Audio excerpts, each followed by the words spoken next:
नमस्कार, मैं हूं सौरभ शर्मा और बिहार में अब तस्वीर पूरी तरीके से साफ हो चुकी है कि नीतीश कुमार बीजेपी के साथ मिलकर सरकार बनाने जा रहे हैं। और इस वक्त बिहार में पटना में राजभवन से जो तस्वीरें आ रही हैं वो इस खबर की तस्दीक कर रही हैं। उनसे बिल्कुल साफ हो गया है कि आरजेडी और जेडीयू का तलाक किसी भी वक्त हो सकता है या हो चुका है, बस उसकी घोषणा होना बाकी है। बिहार के राजभवन में इस वक्त हाई टी कार्यक्रम चल रहा है गणतंत्र दिवस के मौके पर। उसकी तस्वीरें आपकी स्क्रीन पर हैं और तस्वीरें क्या बता रही हैं देखिए। उप मुख्यमंत्री समेत ज्यादातर मंत्री राजभवन में आयोजित इस हाई टी के कार्यक्रम में जाते हैं, लेकिन इस कार्यक्रम में आज अभी तक न तो डिप्टी सीएम तेजस्वी यादव आए हैं, न ही बिहार विधानसभा के स्पीकर अवध बिहारी चौधरी जो आरजेडी से हैं मूलतः वो पहुंचे हैं। विधानसभा के स्पीकर अवध बिहारी चौधरी भी लालू यादव की पार्टी के हैं। सबसे बड़ी बात यह कि तेजस्वी यादव के लिए जो कुर्सी यहां पर लगाई गई थी नीतीश कुमार के बगल में, उनके नाम की पर्ची उस पर चिपकी हुई थी। लेकिन जब जेडीयू के नेता और नीतीश सरकार में मंत्री अशोक चौधरी वहां पहुंचे तो उन्होंने तेजस्वी यादव की कुर्सी पर जो पर्ची लगी थी उसे हटा दिया, उस कुर्सी पर खुद बैठ गए। तो अब इस बात में कोई शको शुबा नहीं बचा कि बिहार में 2-3 दिन में एक नई सरकार बनने जा रही है, जिसमें मुख्यमंत्री तो नीतीश कुमार ही रहेंगे, लेकिन उप मुख्यमंत्री तेजस्वी यादव की बजाय बीजेपी का कोई नेता बनेगा। राजभवन में जो कार्यक्रम चल रहा है उसमें नीतीश कुमार के बगल में अभी अशोक चौधरी बैठे हैं और बीजेपी के विजय कुमार सिन्हा बैठे हुए हैं। अशोक चौधरी उस कुर्सी पर बैठे हैं जो तेजस्वी यादव के लिए थी और विजय कुमार सिन्हा बीजेपी के नेता उस चेयर पर बैठे हैं जो विधानसभा अध्यक्ष अवध बिहारी चौधरी के लिए लगाई गई थी, जो आरजेडी से हैं। दूसरी तरफ जेडीयू के देवेश ठाकुर और हम पार्टी के जीतन राम मांझी हैं। बात आरजेडी की करें तो अब से कुछ ही मिनट पहले आरजेडी के नेता और कैबिनेट मंत्री आलोक मेहता वो यहां पर सिर्फ दिखाई दिए हैं अपनी पार्टी की तरफ से, बाकी किसी और आरजेडी के नेता ने यहां पर शिरकत नहीं की। और जिस तरीके से तेजस्वी यादव की कुर्सी के ऊपर लगी उनके नाम की पर्ची हटाकर अशोक चौधरी जेडीयू के मंत्री वहां पर बैठ गए, ये देखिए तस्वीर, उससे बिल्कुल स्पष्ट है कि तेजस्वी यादव यहां नहीं आ रहे हैं। और विजय सिन्हा जब पहुंचे बीजेपी के नेता, उनके और अशोक चौधरी के और नीतीश कुमार के बीच में जिस तरीके से हंसते खिलखिलाते बातचीत हो रही थी, वो बता रहा था कि एक नया रिश्ता बन चुका है। नीतीश चंद्र हमारे सहयोगी पटना से लाइव हमारे साथ जुड़ रहे हैं। नीतीश, ये तस्वीर ही अपने आप में बताने के लिए बहुत कुछ काफी है कि खेल तो बिहार में हो चुका, कोई नेता बोले या ना बोले। जी हाँ, बिल्कुल तस्वीरें बता रही हैं कि अब क्या कुछ आगे होने वाला है। और मेरे ठीक पीछे जो कुछ भी चल रहा है, अब सीधी तस्वीरें देखिए। नीतीश कुमार, उनके ठीक बगल में अशोक चौधरी, फिर विजय सिन्हा और फिर अभी थोड़ी देर पहले शिक्षा मंत्री हैं आरजेडी से आलोक मेहता, वो पहुंचे हैं। और शायद जब ये बातें काफ़ी आने लगी कि तेजस्वी यादव नहीं आ रहे हैं, उनके नाम की पर्ची हटाई गई, तब जाकर शायद आलोक मेहता को यहाँ भेजा गया है। और यही वजह है कि आलोक मेहता अभी वहाँ पर पहुँचे हैं। एक औपचारिक बातचीत जरूर हो रही है, लेकिन ये तस्वीरें बता रही हैं। और जिस अंदाज में नीतीश कुमार नज़र आ रहे हैं, जिस तरह से उन्होंने विजय सिन्हा से बातें की हैं, काफ़ी हंसकर काफ़ी देर तक बातें हुई हैं, ये बताने के लिए काफ़ी है कि क्या कुछ हो रहा है। और ऐसे भी अब तो लगभग तय हो चुका है, ये बात बिल्कुल साफ़ हो चुकी है, इसमें कहीं भी कोई संदेह नहीं है कि अब आगे क्या होने वाला है। नीतीश कुमार एनडीए में आ रहे हैं और इसी राजभवन में, जहां अभी हम एक औपचारिक तस्वीरें दिखा रहे हैं, एक समारोह की तस्वीरें दिखा रहे हैं, संभव है कि अगले कुछ घंटों में नीतीश कुमार यहां दूसरी भूमिका में नजर आएं, जब वहां इस्तीफा देने आएंगे, फिर उसके बाद यहां शपथ ग्रहण में वो आएंगे, क्योंकि ये भी तय है कि नीतीश कुमार ही आगे मुख्यमंत्री बनेंगे। तो बहुत सारी चीज़ें स्पष्ट हो चुकी हैं, बस कुछ घंटों का इंतज़ार है। और आज का जो घटनाक्रम है वो भी बता रहा है कि आरजेडी को भी ये पता है कि अब आगे क्या कुछ होने वाला है। और यही कारण है कि तेजस्वी यादव नहीं पहुंचे, और यही कारण है कि अशोक चौधरी ने बहुत ज़्यादा इंतजार किए बिना उनके नाम की पर्ची हटाई और उस कुर्सी पर बैठ गए। जी बिल्कुल ठीक। अब इसका मतलब सब वहां जानते हैं कि तेजस्वी यादव तो यहां नहीं आने जा रहे हैं। क्यों नहीं आने जा रहे हैं उसकी वजह वो है जो खबर आप लगातार हमारी स्क्रीन पर देख रहे हैं। मेहमान हमारे साथ जुड़ गए अजय आलोक जी, भारतीय जनता पार्टी से। आलोक जी, बहुत स्वागत है आपका। अजय जी, श्याम सुंदर जी हम पार्टी से हमारे साथ हैं, श्याम सुंदर जी का स्वागत है। राजीव रंजन जी जेडीयू से हमारे साथ जुड़ रहे हैं, राजीव जी आपका स्वागत है। और डॉक्टर जयंत जिज्ञासु आरजेडी से हमारे मेहमान हैं, जयंत जी आपका बहुत स्वागत है। अजय जी, अब तो वो जो आंखों की पर्देदारी होती है वो भी नहीं रही। जिस तरीके से अशोक चौधरी ने तेजस्वी यादव के नाम की पर्ची हटाई और खुद उस पर बैठ गए नीतीश कुमार के बगल में, तो अब तो खुल के बता दीजिए क्या हो रहा है बिहार में।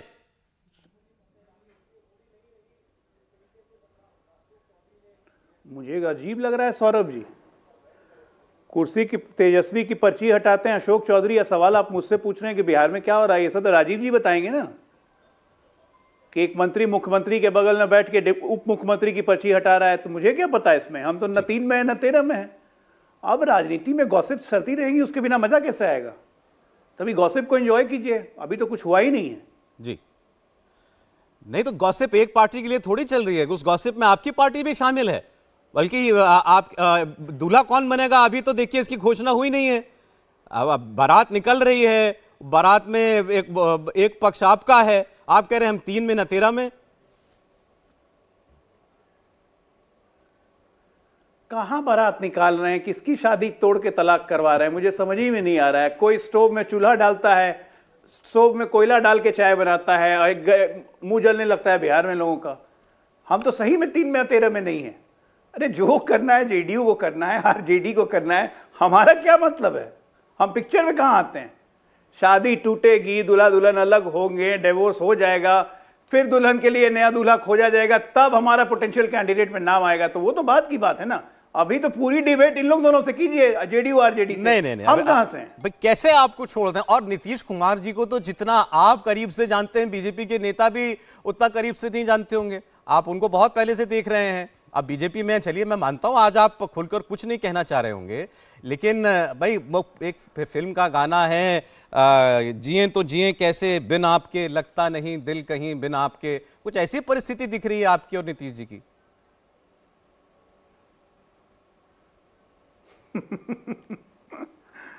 देखिए, व्याकुल यात्री मन बड़ा व्याकुल होता है, तो अब यात्री मन अगर व्याकुल हो गया है तो उसमें भी आप हमें ही दोष देंगे। आप ये देखिए, ये व्याकुलता 15 जनवरी से शुरू हुई है घमंडियों में। पहले मायावती गई, मायावती के बाद ममता दीदी ने ऐलान कर दिया कि हम अकेले लड़ेंगे। फिर अखिलेश ताई तू कर रहे कि कोई सीट शेयरिंग पे बात नहीं बन रही है, तब तक बिहार में बाजा बज रहा है। तो ये बाजा आपस में इनका बज रहा है, तो इसमें हम क्या करें? हम तो नहीं बजा रहे हैं, हम तो आराम से बैठे हुए हैं। एक जिम्मेदार राजनीतिक दल की तरह हम परिस्थितियों का अवलोकन कर रहे हैं कि अगर ऐसी परिस्थिति बिहार में बनती है तो हमें क्या करना होगा। अब मान लीजिए बहुत सारी प्रोज एंड कॉन्स है ना, आप मान के चल रहे हैं कि नीतीश जी हमारे साथ आ रहे हैं, बीजेपी और जेडीयू की सरकार बन जाएगी। अब मान लीजिए नीतीश जी ज्यादा व्याकुल हो गए और उन्होंने असेंबली डिसॉल्व करने की घोषणा कर दी, तब तो सबको चुनाव में जाना पड़ेगा। तो भी पहले नीतीश जी क्या करते हैं उस पर सब कुछ निर्भर करता है, तो नीतीश जी कुछ करें पहले तो सही। ठीक है, मतलब नीतीश जी कुछ करने जा रहे हैं इतना तो बता दीजिए ना। आप भी देख रहे हैं कि नीतीश जी मतलब अभी पूरा उनकी तरफ से पूरा कबूल है नहीं आया है। भाई कल परसों भी राजीव जी ने, तीसरा रोज भी राजीव जी ने लगातार बोला कि महागठबंधन अटूट है और हम भाजपा को हराने जा रहे हैं, और आप बोल रहे हैं, हमसे पूछ रहे हैं कि नहीं बता दीजिए नीतीश जी कुछ करने जा रहे हैं कि नहीं। मेरे से अच्छा राजीव जी बताएंगे, जिज्ञासु जी बताएंगे। देखिए कितना जिज्ञासा हो गई है उनमें कि क्या होने वाला है। जिज्ञासा शांत कीजिए, मुझे कुरेद के कुछ नहीं मिलने वाला है। नहीं, कोशिश तो देखिए सभी से करता रहूंगा मैं। जिज्ञासु जी की जिज्ञासा उनकी पार्टी ने व्यक्त कर दी है। खुले तौर पर मनोज जी ने पूछा है कि नीतीश जी को संशय दूर करना चाहिए। नीतीश कुमार भी टीवी देख रहे हैं, बिहार के हित में संशय दूर करें कृपया। राजीव जी। देखिए, पार्टी के कई नेताओं के बयान इस सिलसिले में आ चुके हैं, इसलिए मनोज जी अगर कोई बयान दे रहे हैं तो उन्हें पार्टी के नेताओं का बयान भी देखना चाहिए। इंडिया गठबंधन के साथ हम हैं। इंडिया गठबंधन की बुनियाद डालने का काम नीतीश कुमार जी ने किया है। पूरे देश में इसके लिए उन्होंने यात्राएं की, असहमत नेताओं को सहमत किया, पटना में पहली बैठक की, और अब कई बैठकों के बाद निसंदेह 2024 की तैयारियों में हम लगे। हाँ, कुछ अवसरों पर नीतीश कुमार जी ने कांग्रेस को जरूर कहा कि ये एक ऐसी शक्ति से आपका मुकाबला है जिनके पास एक बड़ा जनादेश पिछले चुनाव में है, उनके पास सुव्यवस्थित सांगठनिक ढांचा है, और इसीलिए हमें रणनीति के तौर पर समय समय पर मिलकर सीट शेयरिंग का सवाल और कॉमन मिनिमम प्रोग्राम, इन तमाम सवालों पर उन्होंने बेबाक राय रखी। मैं मानता हूं अभी भी जितने कयास और जितनी अटकलबाजियां हैं, इससे इतर हम इंडिया गठबंधन के साथ हैं और इंडिया गठबंधन के साथ। जी, मैं आ रहा हूं 1 मिनट में राजीव जी आपके पास। सुशील मोदी कुछ कह रहे हैं। इसलिए मुझे बहुत ज्यादा जानकारी नहीं है, मैं अभी सीधे दिल्ली से आ रहा हूँ, तो पटना के अंदर जो भी कुछ हो रहा है उसकी जानकारी मुझे पूरे टीवी के माध्यम से सर, तो मुझे लगता है कि थोड़ा और इंतज़ार करना चाहिए। क्या परिस्थिति बनती है, बीजेपी क्या निर्णय लेती है उस बदली हुई परिस्थिति में, उस समय आने पर उसकी आपको जानकारी दे दी जाएगी। मोदी जी, तो क्या अब दरवाजा खुलने का समय आ चुका है? मुझे पता नहीं समय आ चुका कि नहीं आ चुका, लेकिन मैंने इतना ही कहा कि राजनीति में कोई दरवाजा परमानेंट बंद नहीं होता है, आवश्यकता अनुसार दरवाजा खुलता रहता है और बंद होता रहता है। तब क्या स्थिति बनती है, क्या स्थिति बनेगी, उस समय बताएगा। तो मुझे लगता है कि थोड़ा और इंतजार करना चाहिए सारी चीजों का। महाराष्ट्र की तरह सर बिहार में भी क्या सर विधायकों को छोड़ने की कोशिश होगी सर? नहीं, मेरे तो कुछ भी बनने का सवाल ही पैदा नहीं होता। मैं विधायक थोड़ी हूँ, मैं तो राज्यसभा के अंदर हूँ। लेकिन ये सब तो आगे की बात है, मीडिया स्पेकुलेट करता रहता है। तो मैंने कहा कि थोड़ा इंतजार करना चाहिए, क्या परिस्थिति बनती है उसको देखकर केंद्रीय नेतृत्व जो है और योग्य निर्णय लेगा, और पार्टी का केंद्रीय नेतृत्व जो निर्णय लेगा हम लोग उस निर्णय का समर्थन करेंगे, उसमें सहयोग करेंगे। सर लालू जी सर कुछ करने वाले हैं क्या सर? कुछ उनकी कुछ दिल्ली से पटना पहुंचे हैं सुशील मोदी, और आपने देखा बड़ी सतर्कता से बात कर रहे हैं। वो भी इतना जरूर कह रहे हैं अपने पुराने स्टैंड से हट करके कि दरवाजा किसी के लिए परमानेंटली बंद नहीं होता है, खुल भी जाता है जब जरूरत पड़ती है। लेकिन इससे ज्यादा कुछ वो और बताने की परिस्थिति में फिलहाल नहीं दिखाई दे रहे थे। बहुत गार्डेड दिखाई दे रहे हैं बीजेपी के नेता। सवाल यही है देवेंद्र, दरवाजा खुल चुका है, खुल गया है, तो गृह प्रवेश कब है?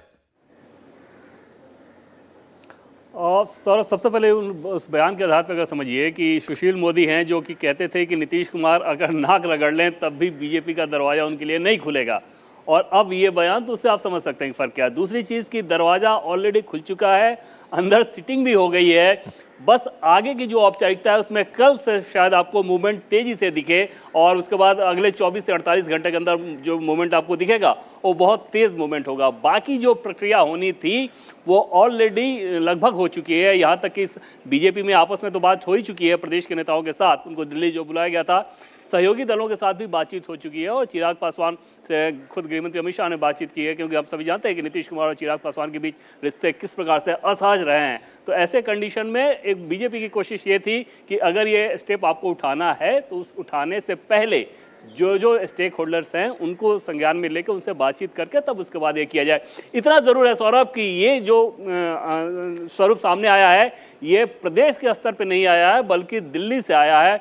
मतलब जेडीयू के टॉप लीडरशिप और दिल्ली में बीजेपी के टॉप लीडरशिप के बातचीत के बाद की ये तस्वीर आप देख रहे हैं, ये आगे और ज्यादा देखने वाले हैं। राजीव जी माफी चाहता हूं, आपकी बात बीच में अधूरी रह गई थी। आप कह रहे थे कि हम इंडिया ब्लॉक में हैं, इंडिया गठबंधन में रहेंगे, बीजेपी के नेता कह रहे हैं हमारे दरवाजे खुल चुके हैं। देखिए, अब उनकी तरफ से जो भी बातें कही जा रही हैं उस पर तो अजय आलोक जी बेहतर प्रतिक्रिया दे पाएंगे, और उन्होंने भी अपनी अनभिज्ञता जाहिर की। तो पॉलिटिकल पार्टीज का स्टैंड तो आप देख सकते हैं। हम पूरी तरह से मजबूती के साथ नीतीश कुमार जी के साथ, इंडिया गठबंधन के साथ खड़े। अब एक बात समझ लीजिए, बिहार की राजनीति का सच, नीतीश कुमार जी ने अपनी अपरिहार्यता को अपनी उपलब्धियों से, अपने करिश्माई व्यक्तित्व से उन्होंने गढ़ा है।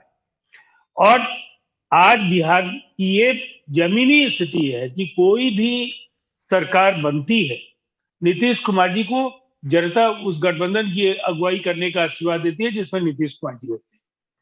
ये सच है। इंडिया गठबंधन को इसका लाभ मिलना चाहिए। इंडिया गठबंधन को इसके लिए मजबूती के साथ उनके साथ खड़ा दिखना चाहिए। अब ये जो भी सवाल है और जिन मसलों पर नीतीश कुमार जी को जब भी कोई ऐसी बात लगी है, उन्होंने आपके जरिए इस बात को जनता तक पहुंचाया है। और मुझे नहीं लगता है कि अभी दरवाजा बंद है या खुला है, ऐसे हाइपोथेटिकल बयानों पर किसी प्रतिक्रिया का कोई औचित्य। राजीव जी, 2 दिन से सारे देश के मीडिया में ये खबरें चल रही हैं, अब चर्चाएं ये होने लगी हैं कि वो इस्तीफा कब देंगे, दोबारा शपथ कब लेंगे। मैं मानता हूं आप अपनी पार्टी के सीनियर लीडर हैं, आप कह रहे हैं कि हम इंडिया गठबंधन के अंदर हैं, लेकिन आपके साथी आरजेडी चाह रही है नीतीश कुमार को कि वो आकर के संशय दूर करें। और आपको नहीं लगता कि बिहार की जनता के मन में सवाल पैदा होंगे और उनका जवाब नीतीश कुमार ही दे सकते हैं?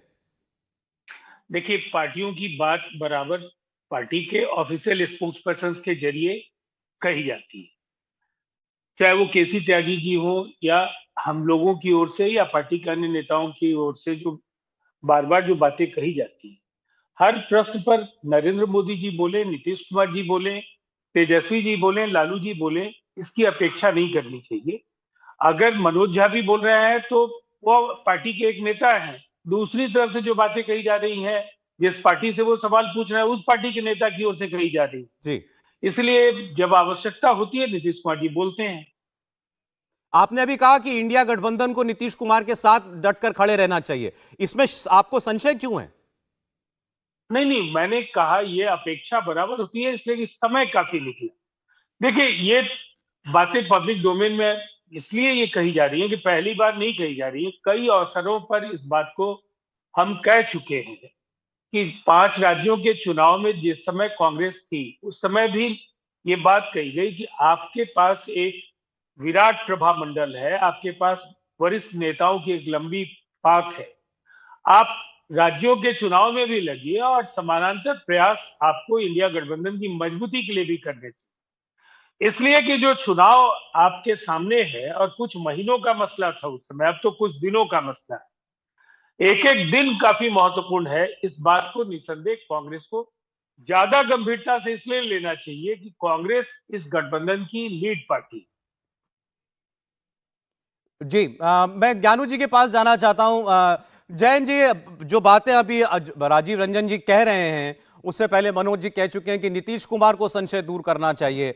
आपको लगता है कि परिस्थिति ऐसी है कि नीतीश कुमार को ही कोई स्टेटमेंट जारी करना चाहिए? आपको अपने साझीदार, अपने पार्टनर की भूमिका पर कोई संदेह है क्या? देखिए, बिहार ने हमेशा से ऐसे जंक्शन पर देश को एक रास्ता दिखाया है जब जब परिवर्तन की आवश्यकता महसूस हुई है। 77 में 54 सीटें जिताकर बिहार ने भेजा था दिल्ली। ठीक वैसे ही 89 हो, 96 हो और 2004 हो, बहुत शानदार प्रदर्शन किया समाजवादियों ने। हम और पूरा देश उसी तरह की अपेक्षा इंडिया से करता है। और जब से हम लोग इकट्ठे आए, एक मुरझाहट जो देखी जा रही थी विपक्ष के खेमे में, वो फिर से उम्मीद भरी एक रोशनी पूरे देश को दिखाई पड़ी। जनता यह चाहती है कि यह सरकार पूरे 5 साल का अपना कार्यकाल पूरा करे, और हम पूरा कर रहे हैं क्योंकि हमने बहुत ऐतिहासिक काम किए हैं तेजस्वी जी के संकल्प के मुताबिक, नीतीश जी के नेतृत्व में। जी, जो कोई भी संशय की बात हो रही है, चूंकि एक भ्रम का वातावरण मीडिया में और कई लीडर्स के, मुख्तलिफ पार्टियों के लीडर्स के बयानात के चलते हो गया है, इसलिए मनोज जी का ऐसा बयान आया है। लेकिन आप जान रहे हैं कि इतिहास में दुविधा के लिए कोई जगह नहीं होती। इतिहास बहुत निष्ठुर और निर्मम मूल्यांकन नहीं, करता ठीक है है। जिज्ञासु जी, सब अगर ठीक ही है तो क्यों नहीं तेजस्वी यादव पहुंचे हैं आज राजभवन? 26 जनवरी का एटम कार्यक्रम है। आज देखिए, इतिहास किसी नेता का मूल्यांकन इस आधार पर नहीं करता कौन कितने दिन प्रधानमंत्री रहा, कितने दिन मुख्यमंत्री रहा, बल्कि उसने फैसले क्या लिए। जहां तक तेजस्वी जी का मामला है, तेजस्वी जी आज मसौढ़ी के एक वंचित समाज के मोहल्ले में झंडोत्तोलन के लिए गए थे, और आज भी उनकी तकरीर हुई कि बेरोजगारी ही इस देश की सबसे बड़ी बीमारी है, और बिहार में हमने 4.5 लाख नौकरी देकर यह दिखाया देश को कि कैसे लोक कल्याणकारी राज्य को मजबूत किया जाता है। नीतीश जी इंडिया ब्लॉक का हिस्सा है, कल भी केसी त्यागी जी ने भी और आज राजीव रंजन जी भी कह रहे हैं। तो मुझे सिर्फ इतना कहना है कि जब नीतीश जी इस तरफ आए थे तो इसलिए कि बीजेपी तमाम क्षेत्रीय दलों को निगलने पर आमादा थी। अरुणाचल प्रदेश और पूर्वोत्तर के एक और राज्य में जनता दल यूनाइटेड का समर्थन था बीजेपी की सरकार को, फिर भी तोड़ा गया विधायकों को। नीतीश जी चुपचाप सुनते रहे। तो नीतीश जी ऐसी कोई गलती दोबारा करेंगे ऐसा कोई सोच रहे हैं, यही मुझे ताज्जुब उस पर हो रहा है। हमारी सरकार, ये आपकी उम्मीद है या आपकी जानकारी है कि वो ऐसा नहीं करेंगे? हमने कर्पूरी जी के पद चिन्हों पर चलते हुए जो लालू जी ने अति पिछड़ों का आरक्षण बढ़ाकर 14% किया, राबड़ी जी ने 18%, अभी तेजस्वी जी और नीतीश जी के नेतृत्व वाली महागठबंधन सरकार ने उसको बढ़ाकर 25% किया है। शानदार काम हो रहा है। देश में पहली बार जाति आधारित गणना बिहार ने करके दिखाया। इस सरकार को तो वर्षों वर्षों तक चलना चाहिए, और यह सरकार मजबूती के साथ जहां पर वर्षों वर्षों का मैं नहीं कह सकता, अभी तो आप ये दुआ कीजिए कि कुछ दिन तो चले, क्योंकि चर्चाएं तो ये हैं कि कभी भी इस्तीफा दे सकते हैं नीतीश कुमार। आपकी बात पर आलोक जी कहना चाह रहे हैं, बस ये खबर जो चल रही है मैं आपको बता दूं, कल 1 बजे आरजेडी के सभी विधायकों की बैठक पटना में बुलाई गई है। जी अजय जी। देखिए, जयंत जी ने कहा कि ये सरकार बिल्कुल 5 साल का अपना कार्यकाल पूरा करेगी। तो पहली बात कि ये सरकार 5 साल का कार्यकाल पूरा कर ही नहीं सकती है। आप तो 2022 में आए भाई साहब, 5 साल का कार्यकाल कहाँ होगा? 22 से लेकर 25 का कार्यकाल, नंबर 1। नंबर 2, ये सारी कंफ्यूजन आप ही लोग की फैलाई हुई है। नीतीश जी अपनी रैली से परिवारवाद पर निशाना साधते हैं तो लोग को लगता है कि आप पे कह रहे हैं। जवाब में रोहिणी आचार्य का ट्वीट आता है, लगातार 3 बार ट्वीट नीतीश जी को इशारा करते हुए, तो लोग आप पे कहते हैं। झगड़ा आप लोग दोनों का है, बीच में हम लोग को आप फंसा रहे हैं। हम लोग को फंसाने का क्या फायदा? पहले आपस में सर फुटा हुआ ठीक कर लीजिए ना। मुझे लगता है कि स्टोव में राहुल गांधी जो स्टोव में कोयला डालते हैं ना जी, और चाय गर्म करते हैं, वो चाय पीने से आप लोग का मुंह जल गया है। राहुल गांधी से सावधान रहिए आप लोग। नहीं, ये दुविधा फैलाने का काम आपके नेता नहीं कर रहे हैं। दरवाजा खुला है कि बंद है, खुला है कि बंद है, ये कौन बता रहा है अजय जी? सुशील मोदी कह रहे हैं कि भाई खुल जाया करते हैं दरवाजे। दरवाजा खुला है कि बंद है, उनसे पूछा गया। अरे भैया, उनसे पहले तो अशोक चौधरी ने कहा, जब लोगों ने कहा कि अमित शाह ने कहा है कि दरवाजा बंद हो गया है, तो अशोक चौधरी जी ने कहा कि नहीं, अमित शाह जी ने कभी नहीं कहा दरवाजा बंद हो गया है। फिर सुशील मोदी जी से पूछा गया तो उन्होंने कहा कि राजनीति में कभी दरवाजे बंद नहीं होते। उसका आप तमाम अर्थ लगाने के लिए स्वतंत्र हैं। हम नहीं है कहीं सौरभ जी। फैसला नीतीश कुमार को करना है, वो पहले कर लें, उसके बाद लालू जी को करना है। आज तो ये भी खबर आ रही थी कि जेडीयू के विधायकों से संपर्क कर रहे हैं 8-9 विधायकों। मुझे आपकी बुद्धिमत्ता पर और एक आपस में प्रवक्ता के तौर पर ये सब यही लोग कर रहे हैं भाई। आपके तेज में कोई शक नहीं है अजय जी, लेकिन मैं तो अभी सुन के आ रहा हूं अमित शाह जी का बयान अभी, जहां उन्होंने बिहार में सभा में खुलकर कहा था कि मैं सारा कंफ्यूजन दूर कर देता हूं, नीतीश कुमार के लिए हमारे दरवाजे हमेशा के लिए बंद है। अरे एक मिनट, अशोक चौधरी कुछ कह रहे हैं, जरा सुन ले क्या कह रहे हैं, फिर आता हूं। तेजस्वी नहीं आए, जल्द चले भी गए। आलोक मेहता जी बहुत जल्द चले भी गए। तो पूछें, बताएंगे ना अब क्यों आए, क्यों चले गए, नहीं आए न क्यों आए, तो उनका जवाब सवाल हम कैसे जवाब दें? क्या जो कयास लगाया ठीक ठाक चल रही है क्या? मनोज झा ने कहा ये is this the place? No, this is the Rajbhavan. You don't take a political question here please.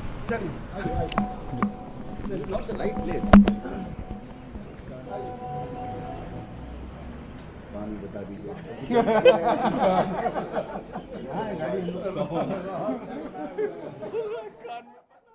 देखिए, जवाब ना देने के 100 बहाने खोज लिया करते हैं नेता जब नहीं बोलना होता है कुछ। अब किए कि भाई इज दिस द प्लेस, ये राजभवन में आप राजनीतिक बात कर रहे हैं हमसे। राजभवन में नहीं तो चाहे सारी दुनिया भर की राजनीति डिस्कस हो जाया करती हो, आज नहीं होगी। आज वो कह रहे हैं कि हम क्या, राजभवन में थोड़ी पॉलिटिकल बात होती है। सवाल हुआ कि भाई आए नहीं यहाँ आरजेडी के नेता, तो कह रहे हैं ये आरजेडी वालों से आप पूछिए, हमको क्या पता कोई आया है कि नहीं आया। ऐसे ही अजय जी कह रहे हैं हम 3 में ना 13 में, उनके साथी कह रहे हैं कि हमारे दरवाजे कभी बंद नहीं होते। तो उस समय जब खबर चली तो अचानक से आलोक मेहता भागे आए।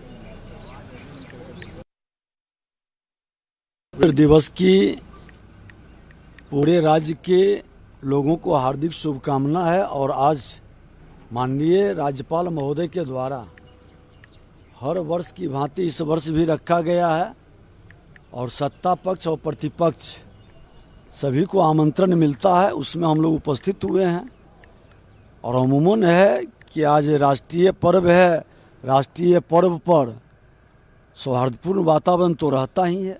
क्या बिहार में सत्ता में आपकी वापसी हो रही है? नीतीश कुमार को वापस ले रहे हैं कि नहीं? अब ये तो आप उन्हीं से पूछेंगे ना। नहीं, आपकी वापसी हो रही है, आपकी सत्ता में वापसी। मैं बता दे रहा हूँ कि मुझे इसकी जानकारी नहीं है और भारतीय जनता पार्टी कोई व्यक्ति की पार्टी नहीं है, ये सामूहिक नेतृत्व की पार्टी है। हमारा नेतृत्व सक्षम नेतृत्व है और सामूहिक नेतृत्व का निर्णय पार्टी स्वीकार नहीं करता है, स्वागत करता है।